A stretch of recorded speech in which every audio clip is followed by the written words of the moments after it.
Tonight, there is only one kind of human left on Earth, not one culture, not one country, one species. That has almost never been true.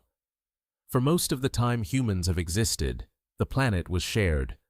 Other minds, other hands, other ways of being human, walking the same grasslands, staring at the same moon, burying their dead in the same cold ground.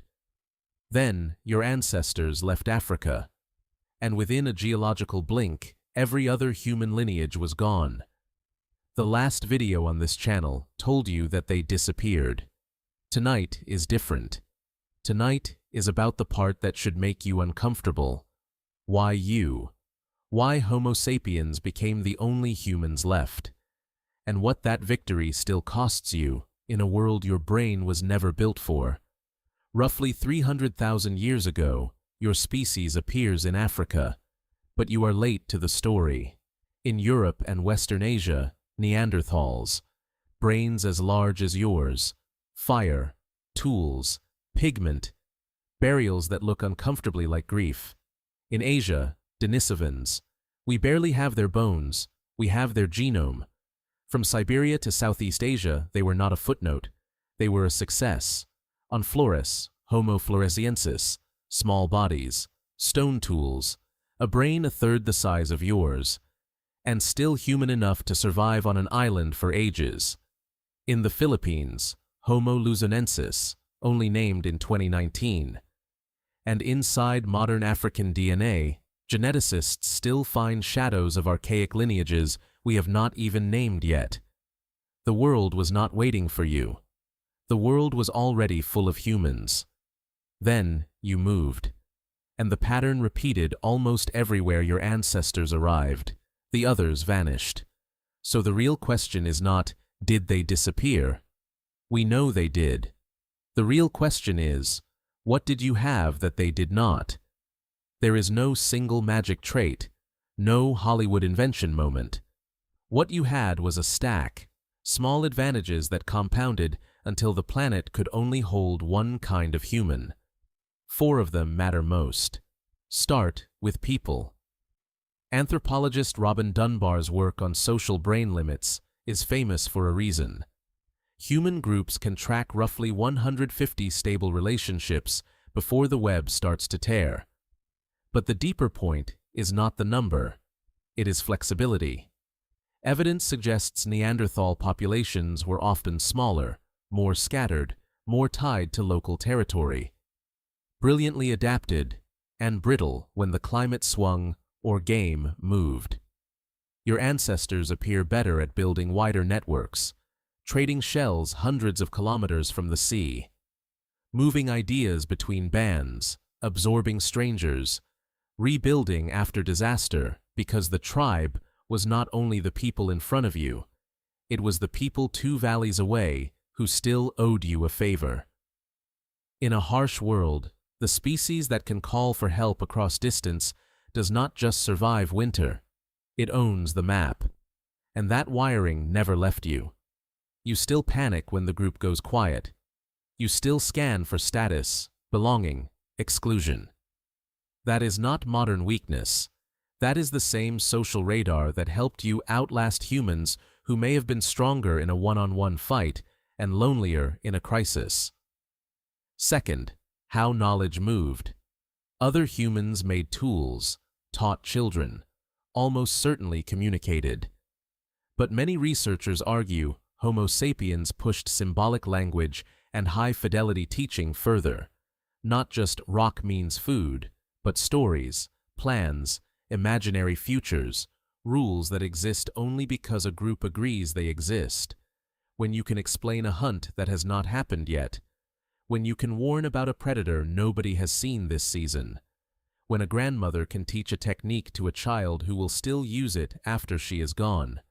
You stop relying on each generation reinventing survival from scratches in the dirt. Culture becomes a second genome, faster than DNA, crueler than DNA, more powerful than a bigger muscle.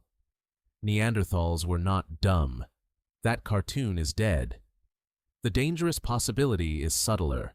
You may have been slightly better at transmitting complexity at scale. Slightly better, over thousands of years, is extinction for everyone else. Third, distance.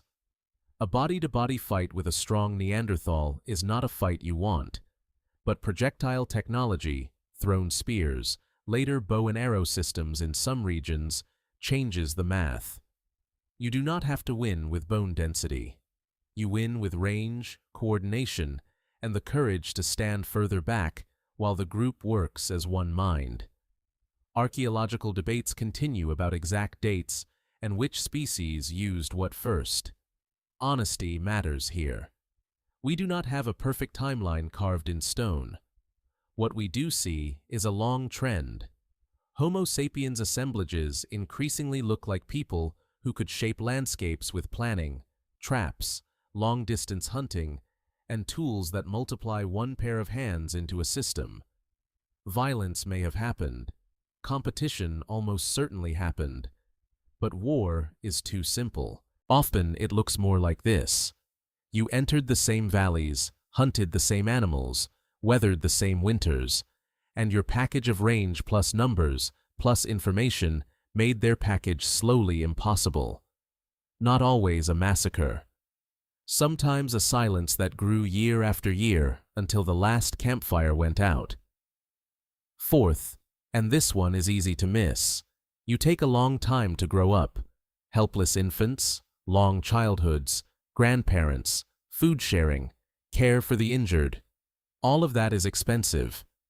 It is also how you build specialists, memory keepers, and bonds strong enough to hold a larger group together when ego says run. Other humans cared too. Shanidar and other sites still argue for compassion in Neanderthals. Do not steal their humanity to make yourself feel chosen. The edge may have been scale and structure, more alloparents, more division of skill, more ability to keep weak members alive long enough for their knowledge to matter. Evolution does not reward the strongest animal in the room. It rewards the network that does not drop its people when the room gets cold. If this is landing, if you can feel how thin the line was between us and gone, subscribe. This channel is called The Lost Human for a reason. We follow that line into modern life next. And tell me in the comments, which edge do you think mattered most? Networks, language, distance weapons, or long childhood care? I read them. So why did Homo sapiens become the only humans left? Probably not one answer. In some places, competition. In some, climate stacking on top of pressure. In some, violence. In many, interbreeding, which means gone is not clean. If you have non-African ancestry, Neanderthal DNA still sits in you. Some Melanesian and Aboriginal lineages carry substantial Denisovan ancestry. Their immune tricks, their altitude genes, quiet passengers. But a genome is not a people. Their languages are gone. Their gods, if they had names for the sky, are gone. Their jokes around the fire are gone. You did not just inherit victory. You inherited silence. And here is the turn this channel always makes, because a list of ancient advantages is incomplete without what those advantages do to you now. The same traits that helped you erase every other human species are still running. You are built for a tribe you can count. You live in a city of millions. You are built for social information that means life or death. You carry a device that never stops delivering fake versions of it. You are built to scan for belonging, status, exclusion, alliance. Modern life turns that scanner on forever, and then wonders why you feel tired, restless, and slightly out of place. Your ancient brain was never built for this world. It was built to win a quieter, crueler game. Stay in the group, learn fast, throw true, share food, outlast the other humans over the ridge. You won. And now you walk through grocery aisles and glowing screens with the nervous system of a creature who still thinks exile is death, because for your ancestors, it was. That feeling that you do not quite fit. Sometimes it is not a personal failure. Sometimes it is the echo of a design that conquered the planet and then got trapped inside it. So the next time you look in the mirror, do not only see the winner of a war you did not know you entered. See the stack, networks, language, distance, care. See the cost. A mind optimized for a world of 150, dropped into a world of infinite strangers. You are the last human species left. Not because you were destined, because a set of small edges compounded until there was no one else standing. And the ones who lost are not entirely gone. Some of them sleep in your blood. The rest live in the strange homesickness you cannot name, the sense that modern life is loud, bright, and somehow wrong. That homesickness has a history. If you want more of that history, the science of why you feel lost in a world your species technically rules, stay. You are not broken. You are ancient equipment running in a future it did not evolve for. I will see you in the next one.